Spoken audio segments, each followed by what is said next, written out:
The restaurant lighting bounced off the polished floors as Harrison Pierce rolled his wheelchair through the entrance of Bellissimo, one of the city's finest Italian restaurants. His hands gripped the wheels with a confidence that came from 2 years of practice, 2 years since the car accident that changed everything. His navy blue suit fit perfectly, his brown hair was neatly styled, and his gray eyes held a mixture of hope and caution.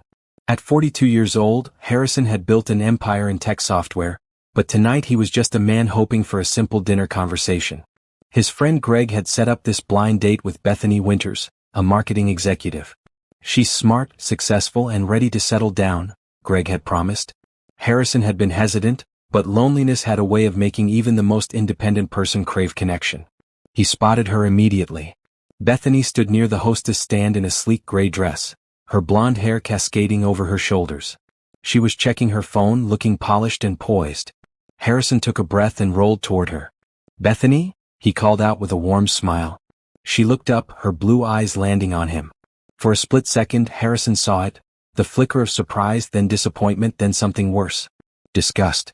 Her perfectly made-up face twisted as her gaze dropped to his wheelchair. "You're Harrison?" Her voice carried across the entrance, louder than necessary. "Yes, it's nice to meet you." Harrison extended his hand, keeping his smile in place despite the sinking feeling in his stomach. Bethany didn't take his hand. Instead, she stepped back, her expensive heels clicking on the marble floor. "Greg didn't mention you were in a wheelchair." The way she said it made it sound like a disease. Harrison felt his smile falter. "I had an accident 2 years ago. But I assure you, I can still enjoy a good meal and conversation." "This is unbelievable." Bethany's voice rose higher. Several diners near the entrance turned to look. "I don't have time for this. I came here expecting a normal date with a normal man."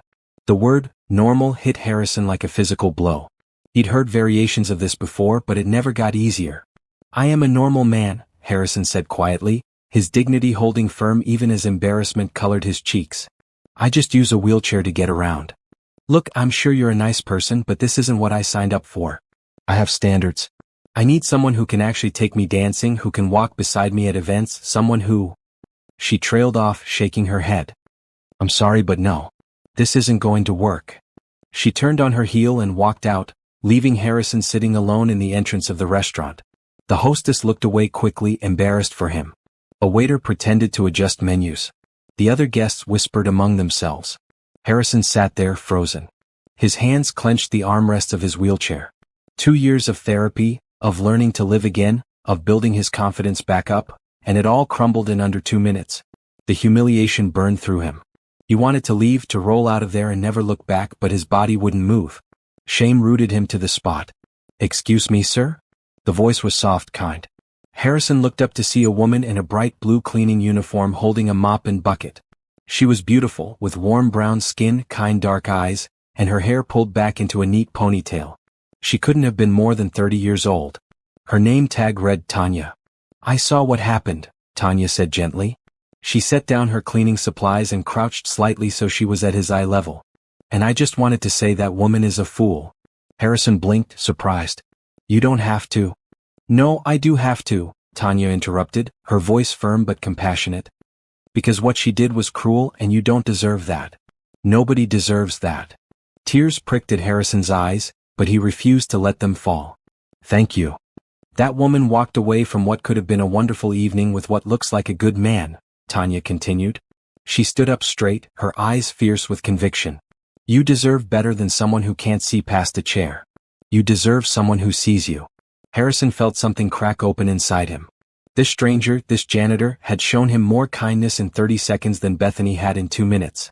"I'm Tanya," she said, offering her hand. "Harrison." He shook her hand, grateful for the simple human contact. "Would you like to stay for dinner?" Tanya asked. "I'm on my break in 10 minutes. I can't afford the fancy stuff here, but there's a diner down the street that makes the best burgers in the city. My treat."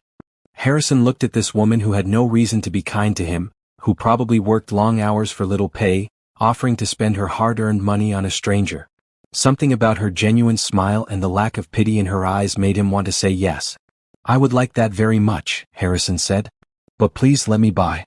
It's the least I can do." "Deal," Tanya agreed with a warm smile that reached her eyes. As Harrison rolled toward the exit, leaving behind the fancy restaurant and the woman who couldn't see past his wheelchair, He felt the first genuine spark of hope he'd experienced in months. Sometimes the worst moments led to the best beginnings. Have you ever witnessed someone being treated unfairly and wished you could change it? What would you have done in Tanya's place? Drop your thoughts in the comments below and subscribe to see how this unexpected meeting changes both their lives forever. The diner Tanya brought him to was nothing like Bellissimo. Checkered floors, red vinyl booths, and the smell of grease and coffee filled the air. A jukebox in the corner played oldies, and the walls were covered with photographs of the neighborhood from decades past. Harrison couldn't remember the last time he'd been somewhere so ordinary, so real. Tanya had changed out of her cleaning uniform into jeans and a bright green sweater that brought out the warmth in her complexion. She slid into the booth across from him after he transferred from his wheelchair, which he'd folded and placed beside their table. "Best burger in the city, I promise," Tanya said as she handed him a laminated menu. "I've been coming here since I was a kid." "It already beats the place I was supposed to be at," Harrison said with a slight smile. A waitress came by, an older woman with gray hair and a friendly face. "The usual, Tanya?" "Yes, please, Rita. And my friend here will have." Tanya looked at Harrison expectantly. "I'll have the same," Harrison said, trusting her judgment. "2 bacon cheeseburgers with everything and a side of those crispy fries," Rita confirmed, writing it down. "What to drink?" "Sweet tea for me," Tanya said. "Same," Harrison added. After Rita left, Tanya folded her hands on the table and looked at Harrison with genuine curiosity. "So, tell me about yourself. And I don't mean the wheelchair. I mean you." Harrison felt something loosen in his chest. When was the last time someone had asked about him as a person? "What do you want to know?" "Everything. Start wherever you want." Harrison found himself talking. He told her about growing up in Boston, about how he'd always loved computers and technology. He explained how he'd started his company, Pierce Technologies, from his college dorm room and built it into a multi-million-dollar software corporation. He talked about his accident too.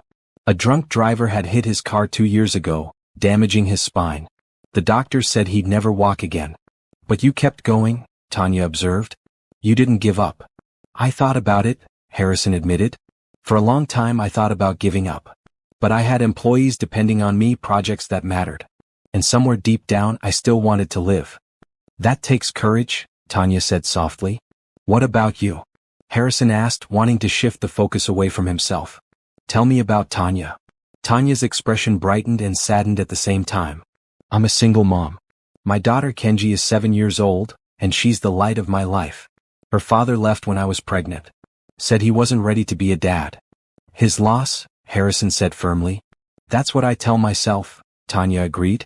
She pulled out her phone and showed him a picture.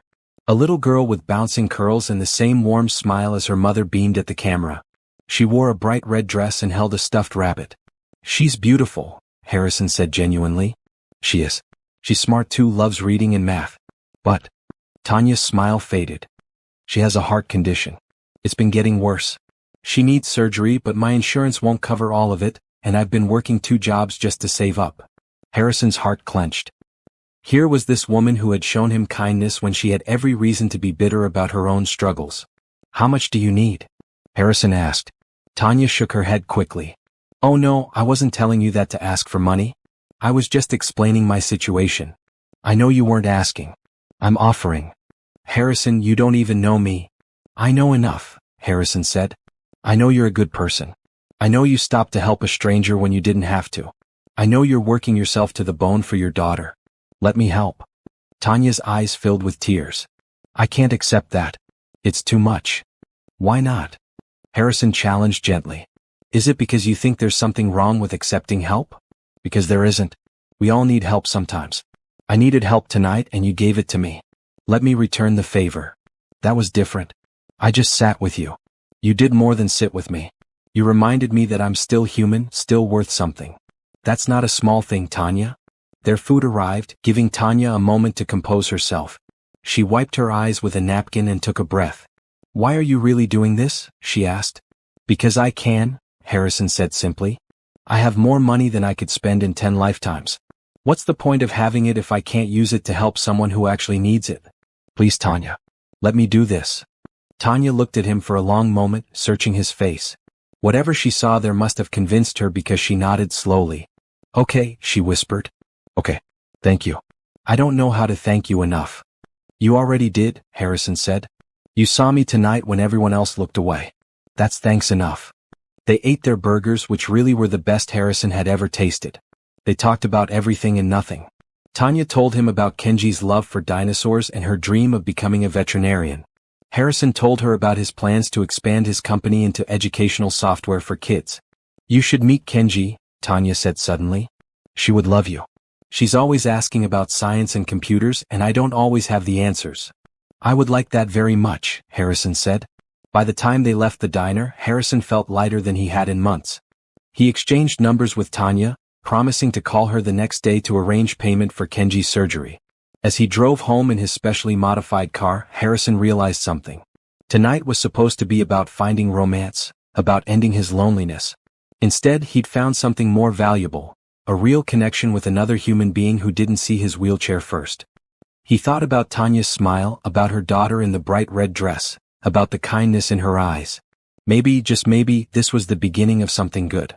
Behind him, in her own beat-up sedan, Tanya drove home with tears streaming down her face. Not tears of sadness, but tears of relief and gratitude. For the first time in years, she felt hope. Real, genuine hope that maybe things would be okay. She thought about Harrison, about his gentle manner and his loneliness that matched her own. She thought about how easy it was to talk to him, how he didn't judge her for being a janitor or a single mom. Thank you, she whispered to the universe. Thank you for putting him in my path tonight. Neither of them knew it yet, but their lives had just changed forever. Sometimes the worst blind date led to the best real connection. Sometimes kindness was the first step toward love. 3 days after their diner meeting, Harrison sat in his office on the 20th floor of Pierce Technologies building. Floor-to-ceiling windows overlooked the city, and his desk held 3 monitors displaying various reports and data. But for once he wasn't focused on work. He was thinking about Tanya and her daughter.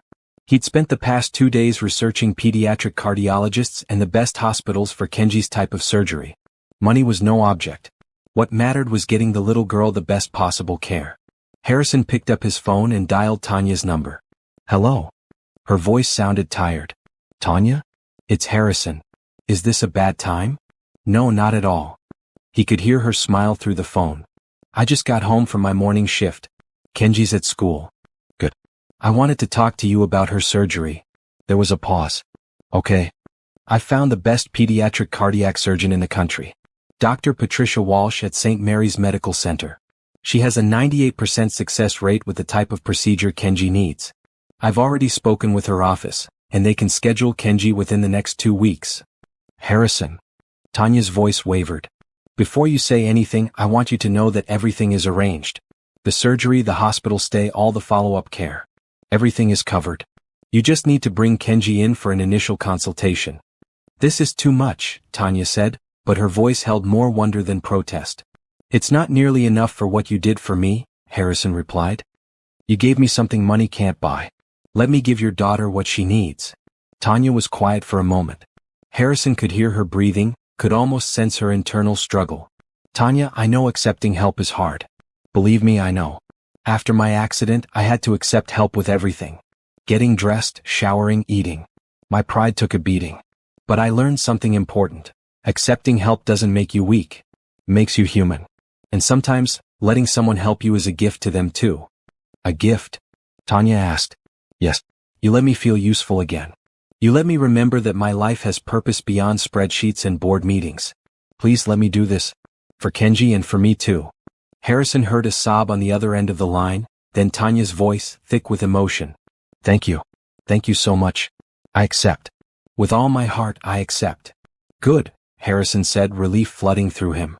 Now, I was wondering if I could meet Kenji. If you're comfortable with that. Maybe I could stop by after school one day this week? She gets home at 3:30.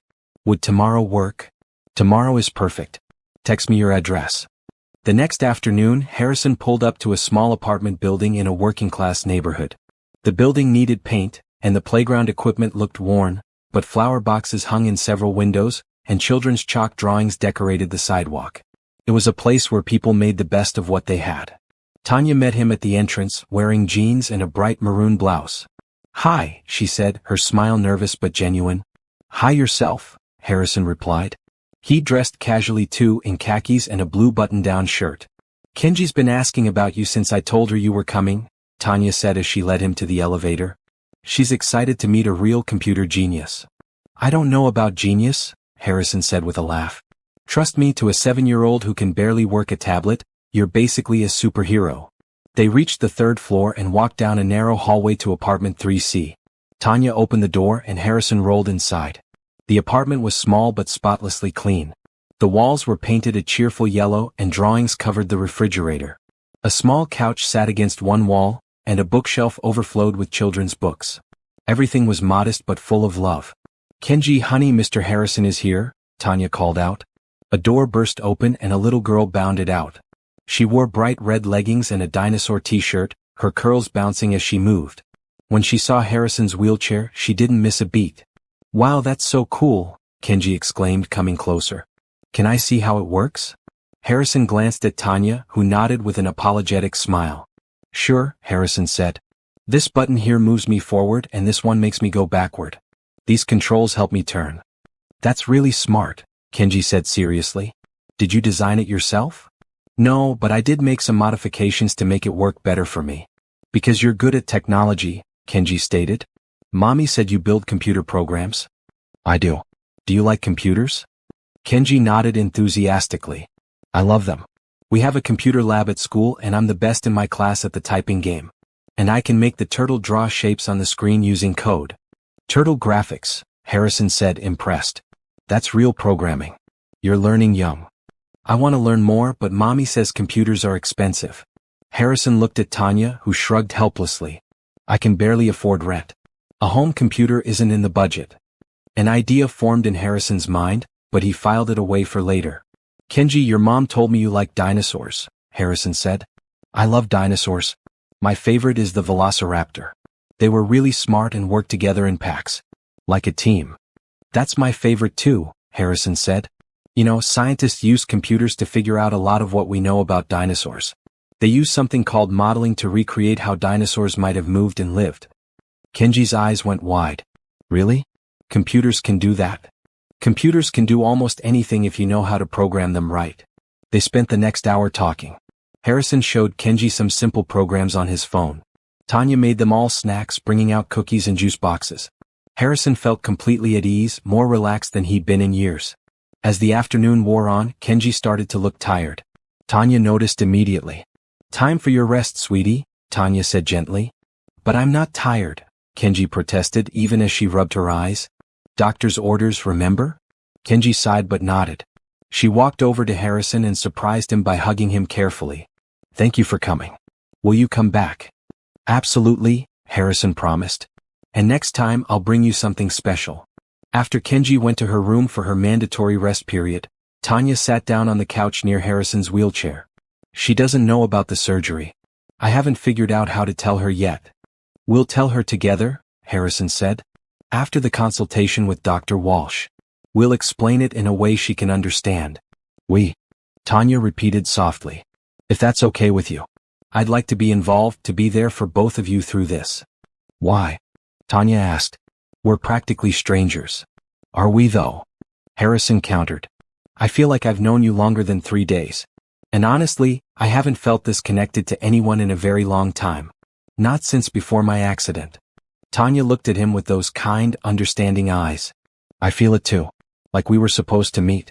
Like that horrible blind date happened so we could find each other. Maybe it did, Harrison agreed. Maybe some things happen for a reason. Before he left, Harrison had one more thing to do. He pulled out his phone and sent a quick text to his assistant. Within minutes he had a response. I'm having a computer delivered here tomorrow, Harrison told Tanya. Nothing fancy, just a good basic setup that Kenji can use for learning and schoolwork. Harrison, you don't have to. I know I don't have to. I want to. That little girl is brilliant, Tanya. She deserves every opportunity to learn and grow. And after her surgery she's going to need things to do while she recovers. Might as well be educational things. Tanya's eyes filled with tears. You're too kind. I'm just paying forward the kindness you showed me, Harrison said simply. As he rode the elevator down and rolled out to his car, Harrison felt something he hadn't felt in 2 years. Purpose. Not the purpose of building a company or making money, but the purpose of making a real difference in real people's lives. He thought about Kenji's bright smile and quick mind. He thought about Tanya's strength and grace despite her struggles. He thought about how natural it felt to be in their small apartment, how much more real it felt than his own empty penthouse. This was just the beginning. Harrison was determined to see this family through, to be there for them in whatever way they needed. And somewhere in his heart, a part of him that had been frozen since his accident began to thaw. Maybe, just maybe, he'd found something worth more than all his billions. He'd found people who saw him, really saw him, wheelchair and all, and didn't look away. The computer arrived at Tanya's apartment the next morning. 2 technicians set it up in the corner of the living room where Tanya had cleared a small space. It came with a monitor, keyboard, mouse, and a printer. The technicians also installed educational software and set up parental controls. Kenji came home from school to find the setup waiting. Her scream of joy brought neighbors to their doors. "Mommy, is this really ours?" Kenji asked, her hands hovering over the keyboard as if afraid to touch something so precious. "It's really ours, baby. Mr. Harrison sent it for you." "He's the best," Kenji declared. She immediately sat down and started exploring. Within minutes, she'd figured out how to open programs and was navigating with surprising ease. Tanya took a photo of Kenji at the computer and sent it to Harrison with a simple message, "You made her whole year. Thank you." His response came quickly, "This is just the beginning." 3 days later, Tanya, Harrison, and Kenji sat in Dr. Walsh's office at St. Mary's Medical Center. The office was bright and welcoming, with paintings of animals on the walls and a small play area in the corner. Dr. Walsh was a woman in her 50s with kind eyes and a gentle manner. She spoke directly to Kenji, explaining the surgery in terms a child could understand. "Your heart is like an engine that pumps blood through your body," Dr. Walsh said. "Right now, one of the parts of your engine isn't working quite right. So we're going to go in and fix it while you're sleeping. You won't feel anything, I promise." "Will it hurt after?" Kenji asked. "A little bit, yes. But we have medicine that helps with that. And you know what? You'll get to have ice cream every day while you recover." "Really?" Kenji perked up. "Really? It's one of the few times your mom will let you have as much ice cream as you want." After examining Kenji and reviewing her medical history, Dr. Walsh spoke with Tanya and Harrison privately while Kenji played with the toys in the waiting room. "The surgery needs to happen soon," Dr. Walsh said. "Within the next 2 weeks. Her condition is progressing faster than I'd like. But I'm confident about the outcome. She's young, otherwise healthy and strong. When can we schedule it?" Harrison asked. "How about next Thursday? That gives us time to run all the preoperative tests and gives Kenji a week to prepare mentally." Tanya's hands shook as she signed the consent forms. Harrison reached over and squeezed her hand gently. "She's going to be fine," he said quietly. "You don't know that," Tanya whispered, her fears showing through for the first time. "You're right, I don't. But I believe it. And I'll be there with you every step of the way." True to his word, Harrison showed up at Tanya's apartment every evening that week. He brought dinner each time, insisting that Tanya shouldn't have to cook after working all day. He brought Chinese food, pizza, sandwiches from a local deli. They ate together like a family, talking and laughing. Harrison helped Kenji with her homework, patiently explaining math concepts and science principles. He showed her more about computers, teaching her basic coding principles. Kenji soaked it all up like a sponge. "You're a natural teacher," Tanya observed one evening after Kenji had gone to bed. They sat in the small living room, Tanya on the couch and Harrison in his wheelchair nearby. "I enjoy it," Harrison admitted. "I never thought about having kids before, but being with Kenji makes me wonder what I've been missing." "You still could, have kids of your own." "Maybe," Harrison said, but he was looking at Tanya when he said it. Tanya felt her cheeks warm. Over the past week, she'd become increasingly aware of Harrison as more than just a kind benefactor. She noticed the way his eyes crinkled when he smiled. She noticed how patient and gentle he was with Kenji. She noticed how comfortable she felt in his presence, how easy it was to talk to him about anything. But she pushed those feelings down. Men like Harrison didn't fall for women like her. He was a billionaire CEO. She was a janitor with a sick kid. This was about Kenji, about making sure her daughter got well. Nothing more. Except it was starting to feel like more. At work, Tanya's coworker Rita noticed the change in her. "You've been smiling a lot lately," Rita observed as they cleaned an office building late one evening. Rita was in her 50s, a grandmother who'd been cleaning offices for 20 years. She wore a bright blue uniform identical to Tanya's. "Have I?" Tanya tried to sound casual. "You have. Does this have anything to do with that man who's been picking you up after your shift?" Harrison had started driving Tanya home from her evening cleaning job. "That's just a friend," Tanya said. A friend who drives a car that costs more than I make in 5 years? A friend who looks at you like you hung the moon? Rita raised an eyebrow. Honey, that's not just a friend. It's complicated. Love always is, Rita said simply. It's not love, Tanya protested. He's just helping with my daughter's medical expenses. And does helping with medical expenses usually involve dinner every night and puppy dog eyes? He does not have puppy dog eyes, Tanya said, but she was smiling. If you say so. But let me give you some advice, young lady. When a good man shows interest, don't push him away just because you're scared or because you think you're not good enough. Good men are rare. Especially ones who look at your kid the way that man looks at Kenji. Tanya thought about Rita's words later that night as Harrison drove her home. The city lights reflected off the windshield and soft music played on the radio. What are you thinking about? Harrison asked, glancing over at her. Just about how much things have changed in 2 weeks, Tanya said. 2 weeks ago, I was terrified about how I'd pay for Kenji's surgery. I was working myself to death, barely sleeping and feeling hopeless. Now, my daughter has the best surgeon in the country scheduled, she has a computer to learn on, and I have a friend who actually cares about what happens to us. I do care, Harrison said seriously. More than I probably should. What does that mean? Harrison pulled up to her building and put the car in park. He turned to face her, his gray eyes intense in the dim light. It means that I think about you all the time. Means I look forward to seeing you and Kenji every day. It means that being with you two feels more like home than my empty penthouse ever has. It means I'm starting to feel things I haven't felt in a very long time. Tanya's breath caught. Harrison. I'm not asking for anything, Harrison said quickly. I know this isn't the right time with Kenji's surgery coming up. I just wanted you to know. You've become important to me. Both of you have. You've become important to us too, Tanya admitted. Kenji asks about you every day. She made you a drawing yesterday. She wants to give it to you tomorrow. And you? Harrison asked quietly. How do you feel? Tanya looked at this man who had come into her life so unexpectedly. This man who had every reason to be bitter about his circumstances but chose kindness instead. This man who played dinosaurs with her daughter and brought them dinner and made them feel valued. I feel grateful, she said honestly. I feel lucky. And I feel scared because I don't want to mess this up, whatever this is. You couldn't mess it up if you tried, Harrison said. Just be yourself. That's all I want. He reached over and took her hand, his thumb brushing over her knuckles. It was a simple touch, but it sent warmth spreading through Tanya's body. Let's get through the surgery, Tanya said. Then we can figure out what comes next. Deal? Harrison agreed. As Tanya walked into her building, she felt like she was floating. For the first time in her adult life, she felt like maybe, just maybe, something wonderful was about to happen. Not just the surgery but something more. Something that looked a lot like love. Thursday morning arrived too quickly. Tanya had barely slept the night before, her mind running through every possible scenario.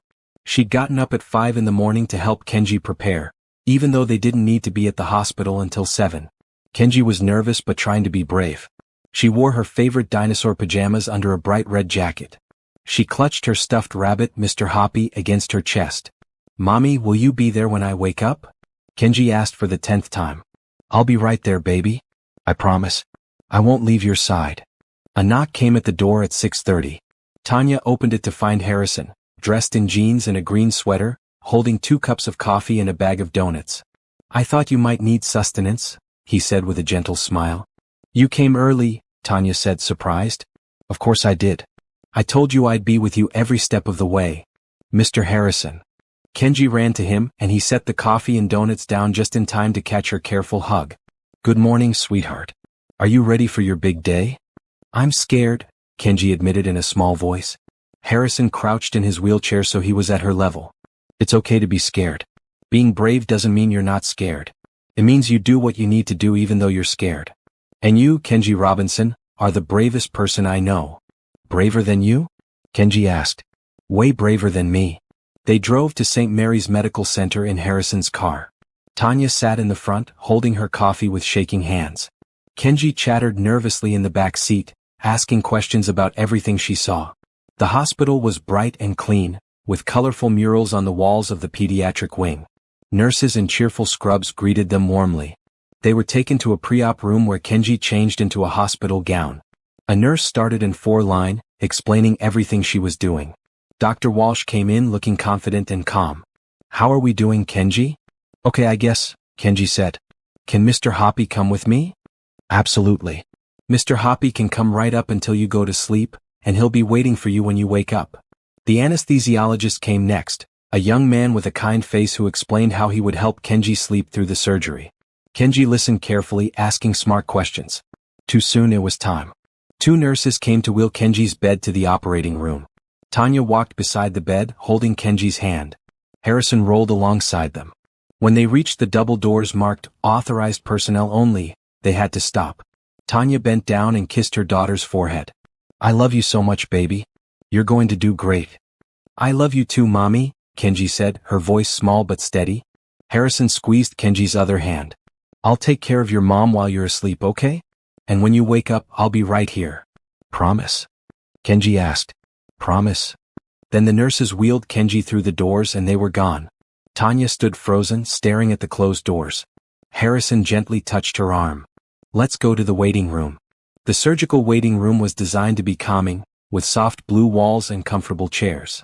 A television played morning shows on mute. A few other families waited, each lost in their own worries. Tanya sat down and Harrison positioned his wheelchair next to her. She was trembling. She's going to be okay, Harrison said. You can't know that, Tanya whispered, tears starting to fall. What if something goes wrong? What if I lose her? She's everything to me, Harrison. Everything. I know, Harrison said. He reached out and took both of her hands in his. I know she is, and I know how scary this is, but Dr. Walsh is the best. The surgical team is the best. Kenji is strong. We have to believe. Tanya nodded, but the tears kept coming. Harrison pulled her closer and she leaned against his shoulder, letting herself cry.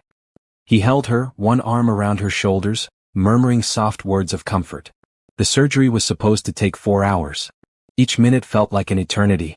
Harrison stayed close, never letting go of Tanya's hand unless absolutely necessary. He got her water when she was thirsty, found tissues when she cried, and just sat quietly when she needed silence. Other people in the waiting room came and went. A grandmother got good news about her grandson's broken arm. A young couple heard their baby daughter's heart murmur wasn't serious.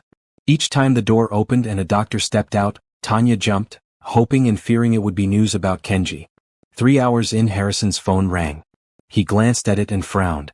It's my office. I should probably... Take it, Tanya said. You've put your whole life on hold for us today. Harrison hesitated, then answered. Greg, I'm at the hospital. Can this wait? Tanya couldn't hear the other side of the conversation, but she saw Harrison's jaw tighten. No, I can't come in today. Kenji's in surgery? Yes, the little girl I told you about. Greg, I don't care if Johnson is threatening to pull out of the deal. He'll wait. Because some things are more important than business. I'll deal with it tomorrow. Goodbye, Greg. Harrison hung up, his expression frustrated. Was that important? Tanya asked. Nothing is more important than being here right now, Harrison said firmly. A business deal can wait. This can't.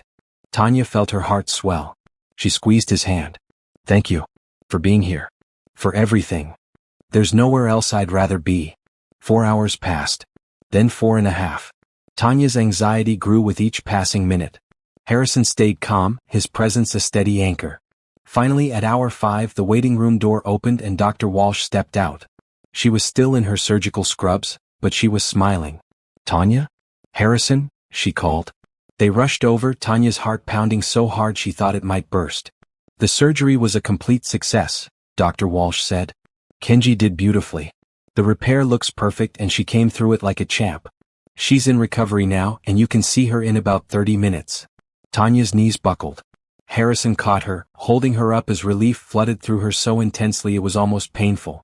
She sobbed against his shoulder, but this time they were tears of joy and gratitude. Thank you, she gasped. Thank you so much. She's a special little girl, Dr. Walsh said warmly. The nurses are already in love with her. She woke up asking for both of you and for Mr. Hoppy in that order. When they were finally allowed into the recovery room, Kenji was awake but groggy. She had tubes and wires attached to her, but her eyes lit up when she saw them. Mommy, she whispered. Mr. Harrison. You're here. We're here, baby, Tanya said, kissing her daughter's hand carefully. We're right here. Did they fix my engine? Kenji asked, her voice sleepy. They fixed your engine perfectly, Harrison said. You're going to be just fine. Good, Kenji murmured. Can I have ice cream now? They all laughed, the tension of the day breaking into pure relief. Kenji drifted back to sleep, a small smile on her face. Tanya looked at Harrison across Kenji's hospital bed. His eyes were damp, his expression full of emotion. I don't know how to thank you, Tanya said softly. You don't need to thank me. Being here, being part of this, it's a gift. You've given me something I didn't think I'd ever have again. What's that? A family, Harrison said simply. Even if it's just for a moment, you've let me be part of something real and important. That's worth more than all the money I have. Tanya's heart felt so full she thought it might overflow. In this bright hospital room, with her daughter breathing steadily and this incredible man beside her, she felt complete in a way she never had before. You're part of this family for as long as you want to be, Tanya said. For as long as you'll stay. Then I'm not going anywhere, Harrison promised. And in that moment, Tanya knew with absolute certainty that her life had changed forever. What started with a cruel rejection in a restaurant entrance had led to this: hope, healing, and the possibility of love. The next 2 weeks were a blur of hospital visits, doctor checkups, and careful monitoring. Kenji proved to be a resilient patient, bouncing back faster than anyone expected. By day 3, she was sitting up and demanding to use her new computer. By day 5, she was walking around her room. By day 7, Dr. Walsh cleared her to go home with strict instructions for rest and limited activity.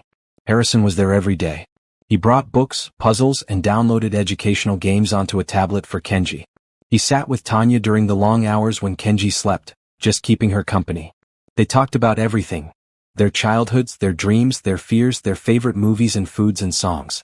Tanya learned that Harrison had been engaged once before his accident. His fiancée had left 6 months after the crash, unable to handle his new reality. The betrayal had cut deep, leaving Harrison wary of trusting anyone romantically. Harrison learned that Tanya had grown up in foster care, bouncing between homes until she aged out at 18. She'd put herself through community college while working full-time. Kenji's father had been a mistake, a brief relationship with a man who turned out to be completely unreliable. But Kenji was the best thing that had ever happened to her. On Kenji's first day home from the hospital, Harrison showed up with balloons and a giant stuffed velociraptor nearly as big as Kenji herself. This is for the bravest girl I know, he said, presenting the dinosaur with a flourish. Kenji squealed with delight, hugging the dinosaur tight. She named it Harrison Jr., which made both adults laugh. You've spoiled her completely, Tanya said, but she was smiling. Good, Harrison replied. That's my plan. As Kenji's strength returned, Harrison made sure both of them had everything they needed. When Tanya mentioned she was exhausted from working double shifts to make up for the time she'd taken off, Harrison had an idea. Come work for me, he said one evening after Kenji had gone to bed. Tanya looked at him in surprise. What? Come work at Pierce Technologies. Not as a janitor, though I'd hire you for that too if that's what you wanted. But I've seen how organized you are, how detail-oriented. I could use someone like you in my operations department. We'd train you, of course. You'd start as an administrative assistant, but there's room for growth. Harrison, I don't have that kind of experience. So, you're smart, you work hard, and you care about quality. That's more important than experience. I can teach you the technical stuff. And the pay would be 3 times what you're making now with full benefits and flexible hours so you can be there for Kenji. I don't know, Tanya said, torn between hope and doubt. That feels like charity. It's not charity, Harrison said firmly. It's an investment. I need good people and you're good people. Besides, wouldn't it be nice to work somewhere clean and bright during the day instead of scrubbing floors at night? Tanya had to admit he had a point. She'd spent 7 years cleaning other people's offices, working when everyone else was asleep, missing out on normal life. The idea of a day job with regular hours and room for advancement was tempting. Can I think about it? She asked. Take all the time you need, Harrison said. 2 days later, Tanya said yes. She gave notice at the cleaning company, and Rita threw her a small goodbye party. That man is crazy about you, Rita said as they shared cake in the break room. I hope you realize that. We're just friends, Tanya insisted, but even she was starting to doubt those words. Keep telling yourself that, honey. But friends don't look at each other the way you two do. Tanya started at Pierce Technologies the following Monday. The building was sleek and modern, all glass and steel and natural light. Her desk was in a bright office on the 15th floor with a view of the city. She had her own computer, her own phone line, her own nameplate, Tanya Robinson, operations assistant. Her supervisor, Julie Chin, was a warm woman in her 40s who took Tanya under her wing. "I heard you're a friend of Harrison's," Julie said on Tanya's first day. "He speaks highly of you." "He's been very kind to my family," Tanya said carefully. "He's a good man," Julie agreed. "Tough but fair, and he treats his employees well. You'll like it here." She did. The work was challenging but interesting. She learned quickly, taking copious notes and asking questions. Her coworkers were friendly and welcoming. And the flexible hours meant she could take Kenji to her follow-up appointments and be home in time for dinner every night. Harrison made a point to check in on her regularly, stopping by her desk with coffee or just to see how she was settling in. They had lunch together in the company cafeteria, talking about work and life and Kenji's progress. Other employees noticed. Tanya caught the curious glances, heard the whispered conversations that stopped when she walked by. She knew people were speculating about her relationship with the CEO. One afternoon, about 3 weeks into her new job, a woman named Sharon approached her desk. Sharon worked in marketing and had a reputation for being direct to the point of rudeness. "So," Sharon said, leaning against Tanya's desk, "how does it feel to land a cushy job by batting your eyelashes at the boss?" Tanya looked up, keeping her expression neutral. "I earned this job through my skills and work ethic." "Sure you did," Sharon said with a smirk. "We all know why you're really here. Must be nice to have a billionaire sugar daddy buying you everything you want." Before Tanya could respond, Harrison's voice cut through the office. "Sharon, my office. Now." Sharon paled and hurried away. Harrison rolled up to Tanya's desk, his expression concerned. "Are you okay?" he asked quietly. "I'm fine," Tanya said, but her hands were shaking slightly. "No, you're not. And that was completely inappropriate. I'm sorry you had to hear that." "It's what people think though, isn't it?" Tanya said. "That I'm only here because of you. Who cares what people think?" Harrison said. "You know the truth. I know the truth. That's what matters." But it did bother her. That evening, after Kenji was asleep, Tanya sat in her living room and cried. She'd worked so hard her whole life, never taking shortcuts, never asking for handouts. Now people thought she was using Harrison for his money, that she hadn't earned her place. Her phone rang. It was Harrison. "I wanted to check on you," he said. "Sharon has been written up and warned that another comment like that will result in termination. But I know that doesn't erase what she said." "I don't want special treatment," Tanya said, wiping her eyes. "I don't want people thinking I can't make it on my own." "You don't need special treatment. You're doing great work. Julie tells me you're exceeding every expectation. Your colleagues respect you. Sharon is just jealous and mean-spirited. Don't let one person's pettiness make you doubt yourself." "Is she wrong though?" Tanya asked. "Be honest, Harrison. Would you have hired me if we weren't friends?" Harrison was quiet for a moment. "Probably not," he admitted. "Not because you're not qualified, but because I wouldn't have known you existed. That's how most job connections work, Tanya. People hire people they know. But once I hired you, you earned your place all on your own. I'm not doing your work for you. I'm not giving you a free pass. You're succeeding because you're good at what you do." "I hope so," Tanya said quietly. "I know so. Listen, I'm coming over tomorrow evening with dinner. We need to talk." "About what?" "About us. About what this is between us. Because I think we've been dancing around it long enough." Tanya's heart skipped. "Okay." The next evening, Harrison arrived with Thai food and a serious expression. They ate with Kenji, who chattered happily about her day and the progress she was making on her computer programming lessons. After dinner, Harrison helped Kenji with her homework while Tanya cleaned up. Once Kenji was in bed, they sat in the living room. Tanya on the couch, Harrison in his wheelchair beside her. "I need to be honest with you," Harrison began. "These past few weeks, spending time with you and Kenji, have been the happiest I've been in years. Maybe ever. I wake up thinking about you. I go to sleep thinking about you. Everything I do during the day, I think about how I can tell you about it later. You've become the center of my world, and I think I've fallen in love with you." Tanya's breath caught. She'd known this conversation was coming, had felt the pull between them growing stronger every day, but hearing the words still shocked her. "I love spending time with you too," Tanya said carefully. "You've been incredible to me and Kenji. But Harrison, I'm scared. We're from such different worlds. What if this doesn't work? What if people are right and this is all just gratitude and circumstances?" "Is it?" Harrison asked. "When you look at me, do you just see someone who helped you? Or do you see more?" Tanya thought about it honestly. She thought about how her heart jumped when he texted her. She thought about how natural it felt to have him in her home, in her life. She thought about how Kenji had asked if Harrison could be her dad. I see more, she admitted. I see someone kind and patient and funny. I see someone who treats my daughter like she matters. I see someone who makes me feel valued and seen. I see someone I could love if I let myself. Then let yourself, Harrison said simply. Let yourself take a chance. We'll figure out the rest as we go. What if I mess this up? Tanya whispered. What if you don't? Harrison countered. What if this is the start of something amazing?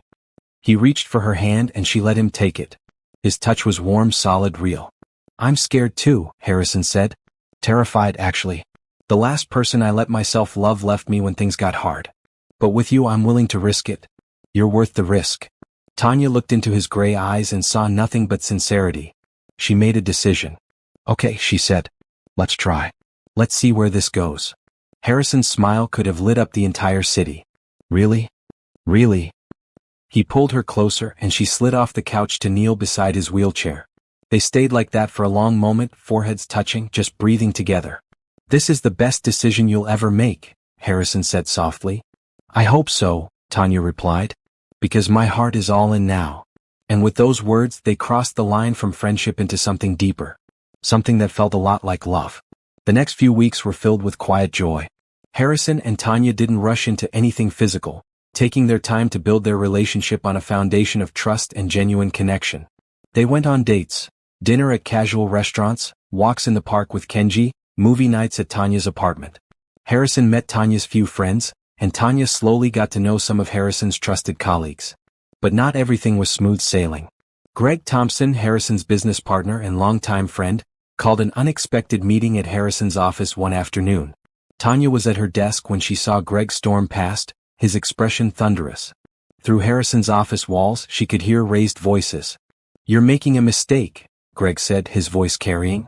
The board is starting to ask questions. They're worried you're not focused on the company anymore. My focus is fine, Harrison replied coolly. Our quarterly reports are the best they've been in years. That's not the point. You're dating an employee, Harrison. That's a liability. And not just any employee but someone with no experience who you hired personally. It looks bad. She's qualified and she's doing excellent work. That's not how it looks from the outside. People are talking. They think she's using you. They think you're having some kind of midlife crisis. I don't care what people think. Well, you should. Because perception matters in business. And right now, the perception is that you're being taken advantage of by a woman who saw a lonely, rich man and decided to cash in. Tanya felt sick. She shouldn't be listening, but she couldn't help it. Was that really what people thought? Get out of my office, Harrison said, his voice dangerously quiet. And don't speak about Tanya like that again. She's worth 10 of most people I know, including you. I'm trying to protect you, Greg said. As your friend and your partner. Some friend, Harrison shot back. A real friend would be happy that I've found someone who makes me happy. Instead, you're more worried about what the board thinks than about my actual well-being. Be realistic, Harrison. This relationship is a disaster waiting to happen. What do you two even have in common? She's a single mom from the wrong side of town. You're a billionaire CEO. It's a fairy tale and fairy tales don't exist in real life. We're done here, Harrison said firmly. Leave. Now. Greg left, his face red with frustration. He didn't even glance at Tanya as he passed. Tanya tried to focus on her work, but her hands were shaking. Maybe Greg was right. Maybe she was being naive to think this could work. That evening, Harrison came to her apartment looking tired and frustrated. Kenji was at a friend's house for a playdate, so they were alone. You heard what Greg said, didn't you? Harrison asked. Tanya nodded. Some of it. He's wrong. You know that, right? Is he though? Tanya asked. Harrison, be honest. Are we being realistic here? You have this whole world of business meetings and fancy dinners and people who speak a language I don't understand. I used to clean offices. Now I'm learning to be an administrator, but I'm still figuring it out. We're from completely different worlds. So what? Harrison said, moving closer. Different doesn't mean incompatible. You make me laugh. You make me think. You make me want to be better. What does it matter if we started from different places? It matters to your friends. It matters to your business partners. Maybe it should matter to us too. Is this about what people think? Or is this about your own doubts? Harrison asked gently.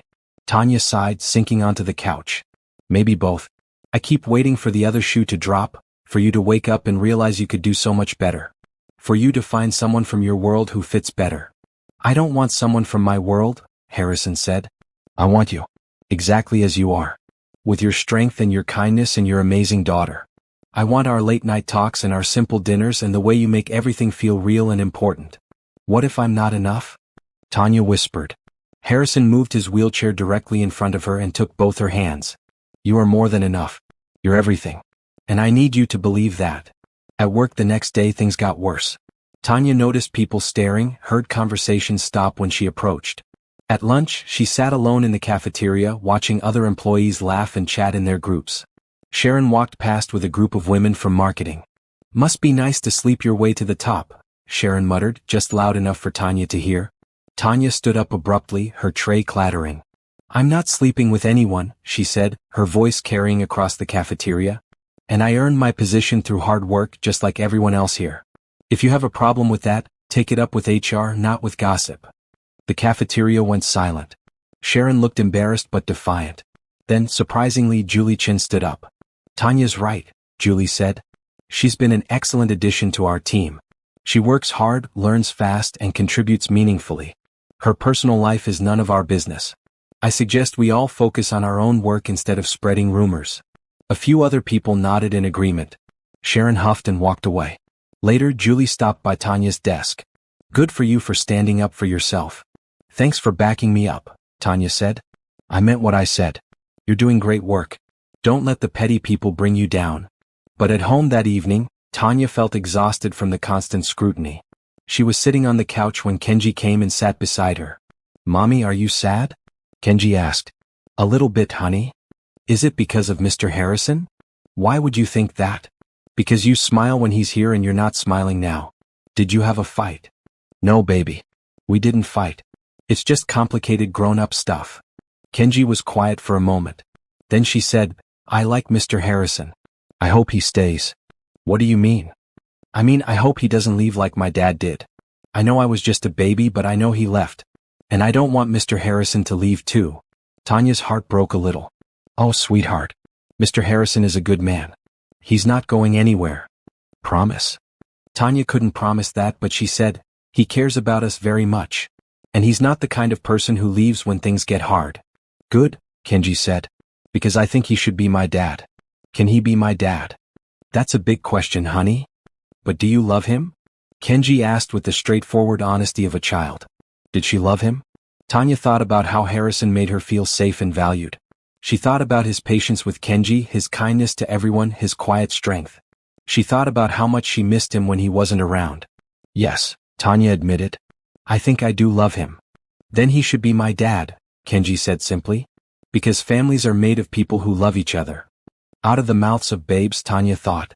Her 7-year-old daughter had just summed up what she'd been too scared to acknowledge. She called Harrison that night after Kenji was asleep. I love you, she said as soon as he answered. There was a pause.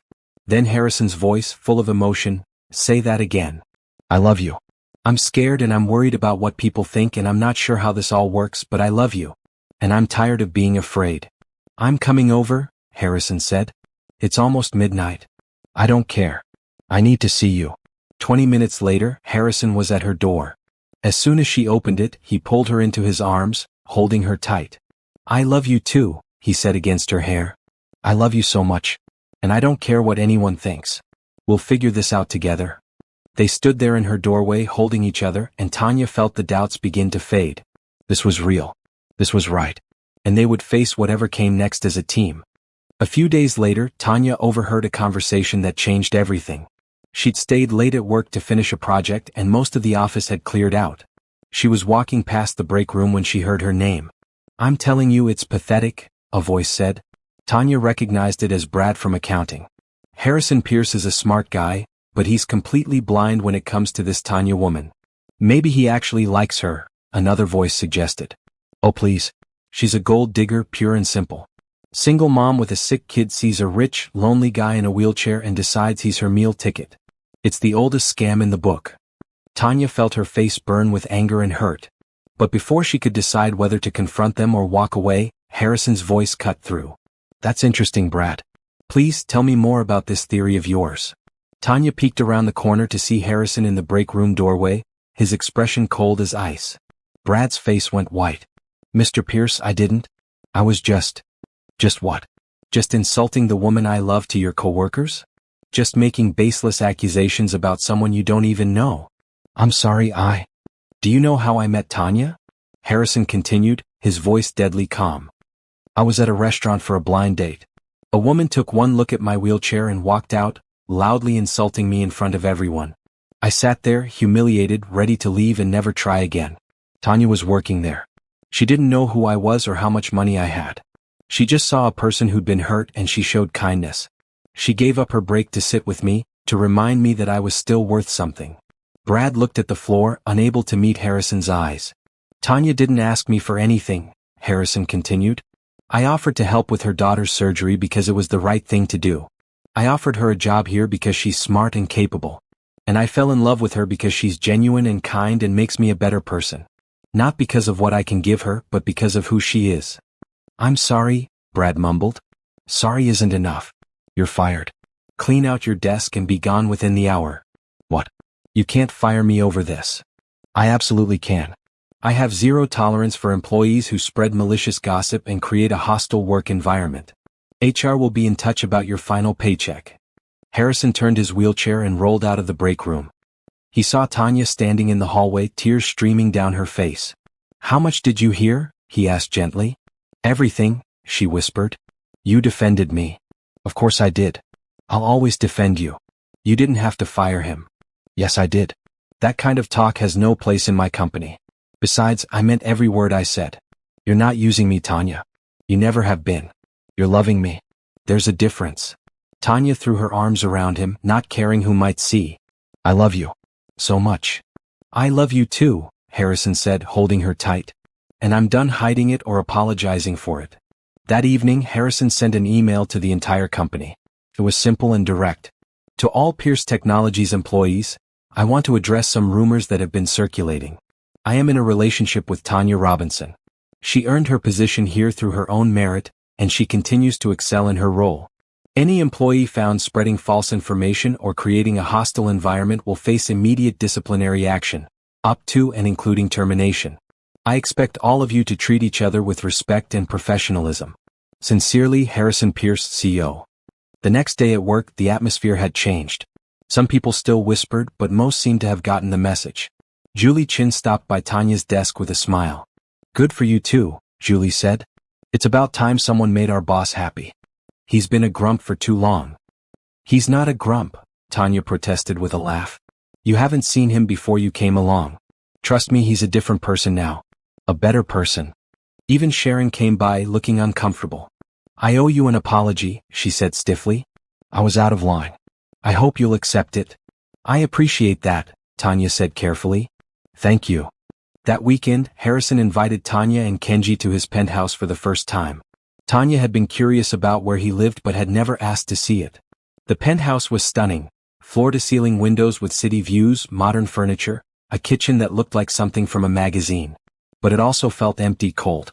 There were no photos, no personal touches, nothing that made it feel like a home. It's beautiful, Tanya said diplomatically.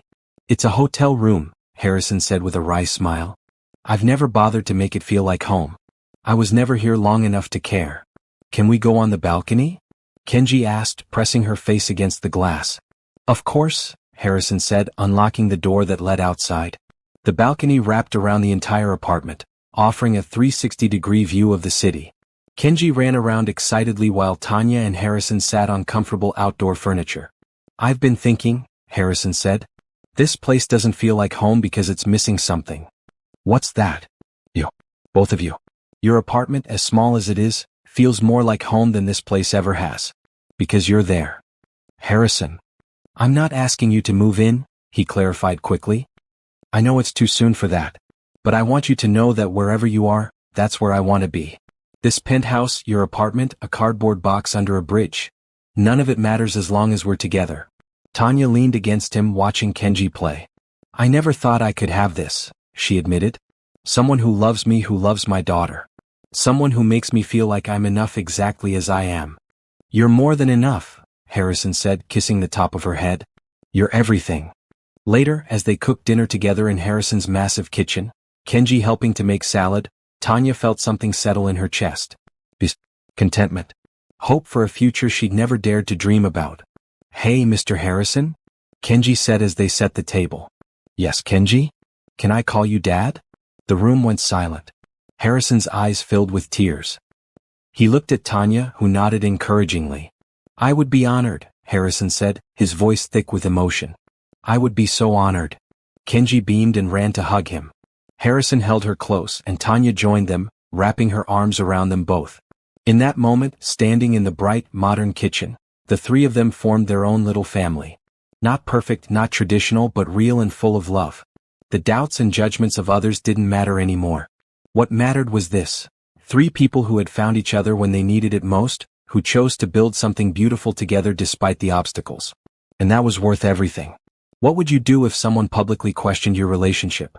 How would you prove that love is real, not convenient? Share your thoughts below and don't forget to subscribe to see how this family story continues to unfold. 6 months had passed since that night in Harrison's penthouse. 6 months of building a life together, of navigating the challenges that came with blending their different worlds, of proving to themselves and others that their love was real and lasting. Kenji was thriving. Her heart was completely healed and she'd grown 2 inches. She was excelling in school, particularly in math and science. Harrison had started teaching her more advanced programming, and she was creating simple games and animations on her computer. She called him Dad now without hesitation, and he responded with the same pride and love any father would. Tanya had been promoted to operations coordinator, a move that was based entirely on her performance reviews and accomplishments. Julie Chin had been instrumental in championing her promotion, ensuring no one could claim it was favoritism. Harrison's company was doing better than ever. The board had grumbled initially about his relationship with Tanya, but when the quarterly reports kept showing record profits, their complaints faded. Greg Thompson had eventually apologized and accepted the relationship, though things between him and Harrison would never be quite the same. But there were still challenges. Harrison's mother, Patricia Pierce, had finally agreed to meet Tanya. She'd been traveling in Europe when Harrison first told her about the relationship, and she'd made her disapproval clear over the phone. Now she was back in the States and had invited them all to dinner at her estate in the countryside. Tanya was terrified. "She's going to hate me," Tanya said as she tried on her 5th outfit of the evening. She'd settled on a simple but elegant blue dress that Harrison had bought her for work events. "She's not going to hate you," Harrison said from where he sat on her bed. "She's just protective and set in her ways.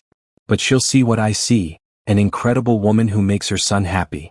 What if she doesn't? Then that's her problem, not ours." "But Tanya, look at me." He waited until she turned to face him. "I love you. I'm going to marry you someday. My mother's opinion doesn't change that. Nothing changes that." Tanya's heart jumped at the word marry, but she tried to stay focused. "You really think she'll come around?" "I know she will. Once she sees you with Kenji, once she sees how happy we are, she'll understand." The drive to Patricia Pierce's estate took an hour. Kenji sat in the back seat, unusually quiet. She wore a bright red dress and her best shoes, and she clutched Mr. Hoppy in her lap. "Are you okay, baby?" Tanya asked, turning to look at her daughter.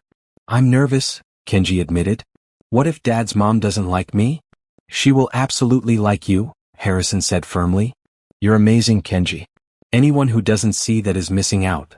The estate was impressive: acres of manicured lawns, a circular driveway with a fountain, and a house that looked like something from a historical film. A butler answered the door and led them to a sitting room where Patricia Pierce waited. She was in her late 60s, with silver hair styled perfectly and wearing an expensive pearl-colored suit. Her blue eyes were sharp and assessing as she stood to greet them. "Harrison," she said, kissing his cheek. "It's good to see you."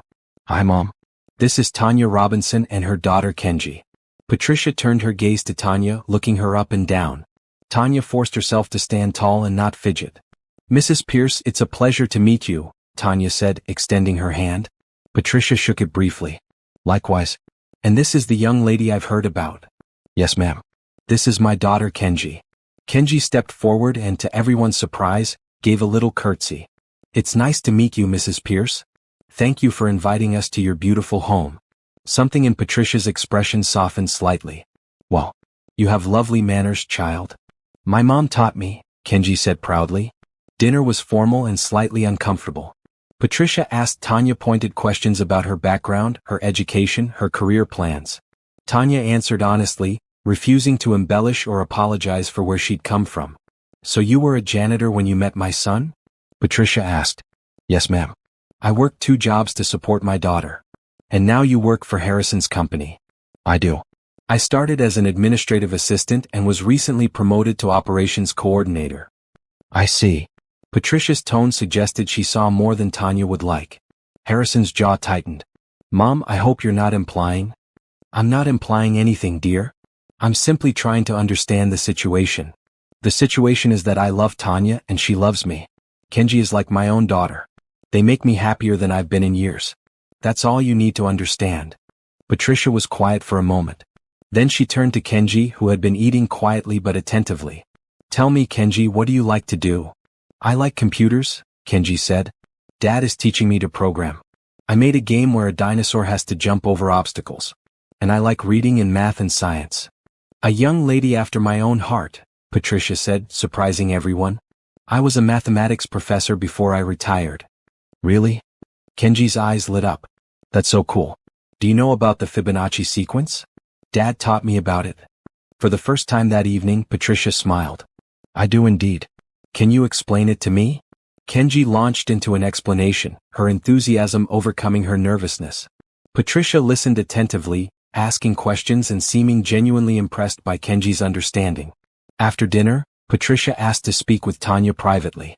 They walked to the garden while Harrison and Kenji looked at Patricia's impressive book collection. I'll be honest with you, Ms. Robinson, Patricia began. When Harrison told me he was dating his employee, I was concerned. When he told me you had been a janitor, I was more concerned. I thought perhaps you were taking advantage of my son's loneliness and wealth. Tanya's stomach clenched, but she kept her expression neutral. However, Patricia continued, I've watched you tonight. I've seen how you look at my son, how you've raised your daughter. That child is bright, polite, and clearly loved. You did that, working 2 jobs and facing hardship. That takes strength and character. Thank you, Tanya said quietly. More importantly, I haven't seen Harrison this happy since before his accident. Actually, I'm not sure I've ever seen him this content. He looks at you like you hung the moon. And little Kenji clearly adores him. She does. He's been wonderful to her, to both of us. Patricia stopped walking and turned to face Tanya.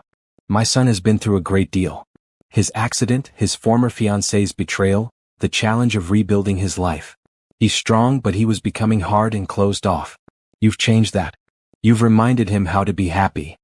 He's done the same for me, Tanya said. Before I met Harrison, I was exhausted and scared and just trying to survive. He gave me hope. He gave Kenji a chance at a healthy life. He gave us both a family. Patricia's eyes softened. I can see that. And I can see that you love him for who he is, not what he has. That's rare, Ms. Robinson. In our world, that's very rare indeed. I love him with everything I have, Tanya said simply. Then you have my blessing, Patricia said. And my apology for judging you before I met you. I hope you'll give an old woman a second chance. Of course, Tanya said, relief flooding through her. Thank you. That means more than you know. They returned to the house to find Harrison showing Kenji how to navigate a complex computer program while she asked a million questions. The sight of them together, heads bent over the screen, made both women smile. She'll be running your company someday, Patricia observed. I hope so, Harrison said, looking up at them. Is everything okay? Everything is perfect, Patricia said. In fact, I was hoping you'd all stay for dessert. I have a chocolate cake that I think Kenji would enjoy. The rest of the evening was warm and pleasant. Patricia told stories about Harrison as a child, and Kenji listened raptly. Harrison relaxed, the tension leaving his shoulders. Tanya felt herself welcomed into the family in a way she'd never expected. As they drove home that night, Kenji asleep in the back seat, Harrison reached over and took Tanya's hand. Thank you, he said. For what?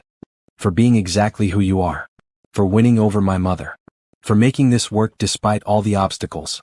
For choosing me. I'll always choose you, Tanya said. You and Kenji are my whole world now. Good, Harrison said. Because I have something planned for next weekend. Something important. What is it? You'll see, Harrison said with a mysterious smile. Tanya didn't push, but excitement bubbled in her chest. Whatever came next, they would face it together. Their little family, built on kindness and hope and love, was unshakable. They had proven everyone wrong.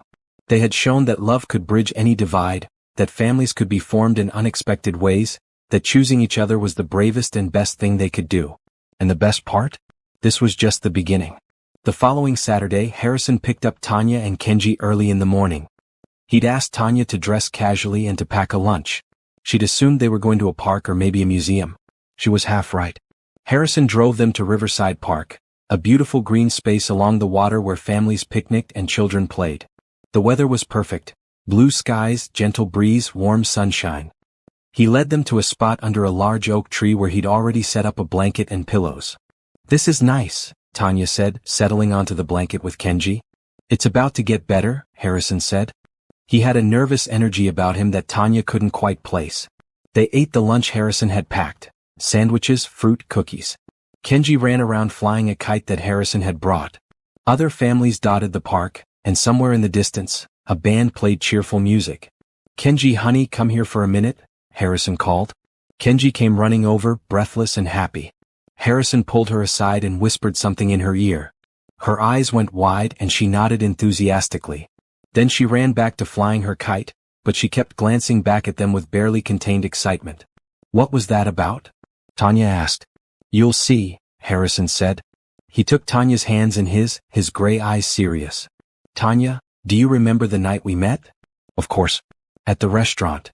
I was at my lowest point. I'd convinced myself that I would spend the rest of my life alone, that no one would ever see past this wheelchair.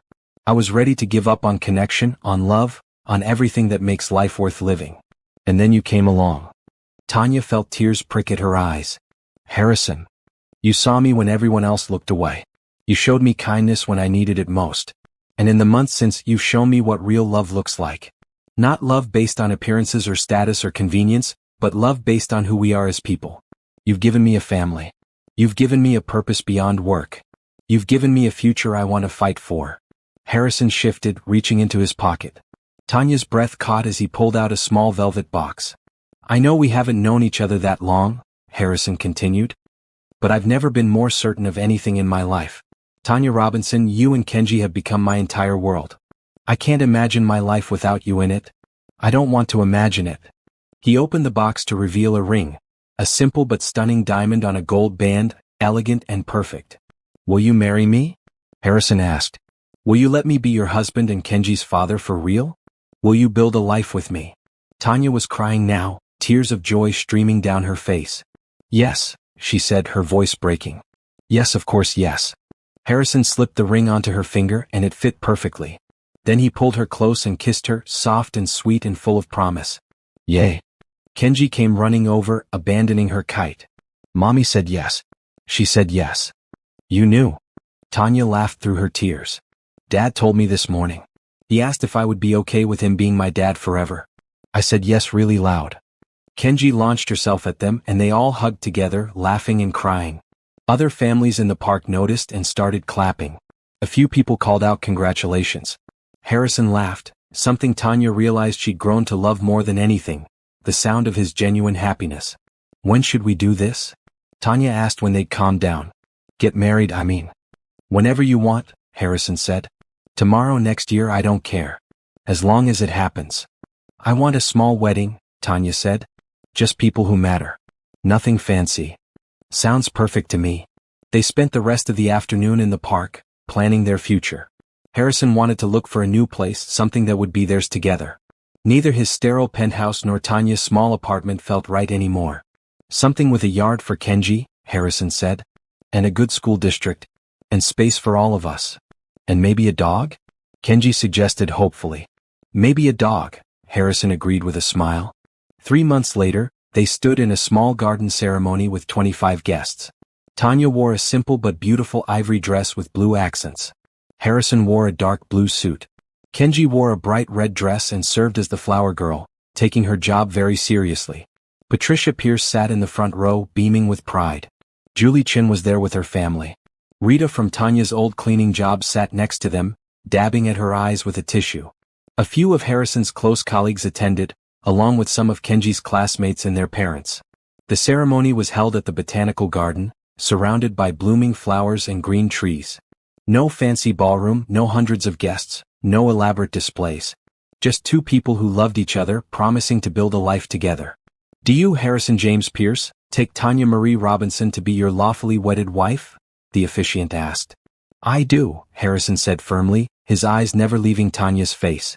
And do you, Tanya Marie Robinson, take Harrison James Pierce to be your lawfully wedded husband? I do, Tanya said through happy tears. By the power vested in me, I now pronounce you husband and wife. You may kiss your bride. Harrison pulled Tanya close and kissed her as their small crowd cheered. Kenji jumped up and down, clapping excitedly. At the reception held at a local restaurant with good food and warm atmosphere, Tanya gave a short speech. A year ago, I was working 2 jobs, terrified for my daughter's future, and convinced that life would always be a struggle. I'd given up on the idea of love or partnership. I was just trying to survive. Then I met this man at his worst moment and my lowest point. He was dealing with rejection. I was dealing with fear. But somehow we found each other. Harrison showed me that accepting help isn't weakness. He showed me that kindness leads to beautiful things. He showed me that families can be built in unexpected ways, that love doesn't care about where you came from or what you have. I love you, Harrison. Thank you for seeing me. Thank you for choosing us. Harrison responded, Tanya, you saved my life that night in the restaurant. You reminded me that I was still human, still worthy of connection. You took my hand and my heart and handled both with such care. You let me love your daughter like my own. You built a home with me. I promise to spend every day showing you how much you mean to me. I promise to be the father Kenji deserves. I promise to choose you every single day for the rest of my life. There wasn't a dry eye in the room. Kenji gave a toast too, standing on a chair so everyone could see her. My dad is the best. He teaches me about computers and dinosaurs and always listens to my ideas. My mom is the strongest person I know. And now we're a real family. I love you both so much. Patricia Pierce approached Tanya during the dancing portion of the evening. Welcome to the family, dear. Officially this time. I'm glad my son found you. I'm glad too, Tanya said, hugging her new mother-in-law. Take care of him, Patricia said. And let him take care of you. That's what partnership is. I will, Tanya promised. As the evening wound down, Tanya and Harrison snuck away for a quiet moment alone. They stood on a balcony overlooking the garden where they'd been married, watching the last rays of sunset paint the sky in shades of orange and pink. Are you happy? Harrison asked. Happier than I ever thought possible, Tanya said. You? Beyond happy. Beyond anything I could have imagined. They stood in comfortable silence, Harrison's arm around Tanya's waist, both of them marveling at how dramatically their lives had changed. A year ago, Harrison had been rejected at a blind date, convinced he'd never find love. Tanya had been drowning in medical bills and fear, working herself to exhaustion just to stay afloat. Neither of them could have predicted this. A marriage, a family, a future full of hope and possibility. What are you thinking about? Tanya asked. I'm thinking about that woman who walked out of the restaurant, Harrison said. Bethany, I think her name was. I should probably send her a thank you card. Tanya laughed. Why? Because if she hadn't rejected me, I wouldn't have been sitting there when you walked by. I wouldn't have met you or Kenji. I wouldn't have this incredible life. So really, her cruelty led to the best thing that ever happened to me. I guess she did us a favor, Tanya agreed. The worst night of your life led to all of this. Exactly. Sometimes the worst moments are actually the beginning of the best ones. We just have to be brave enough to keep going, to stay open, to accept help when it's offered. And to offer help when we can, Tanya added. Yes, that too. Inside they could hear Kenji laughing, probably causing mischief with the other children. Music played, glasses clinked, people celebrated. Their people. Their family. Ready to go back in? Harrison asked. Ready, Tanya said, taking his hand. They returned to their reception, to their daughter, to their new life together. They danced and laughed and celebrated with the people who mattered. And when the night finally ended and they went home, Kenji asleep in the back seat and the stars bright overhead, they drove to their new house. Not Harrison's penthouse or Tanya's apartment, but their home. The place where they would raise Kenji together, where they would build memories, where they would prove every day that love, real love, could overcome any obstacle. Harrison had found his family. Tanya had found her partner. Kenji had found her father. And together, they'd found something that neither money nor status could buy. Genuine connection, unwavering support, and love that would last a lifetime. All because one night, in a restaurant entrance, a kind woman had stopped to help a lonely man in a wheelchair. All because they'd both been brave enough to accept each other's help, to open their hearts, to take a chance on something unexpected. And they lived happily, truly, genuinely ever after.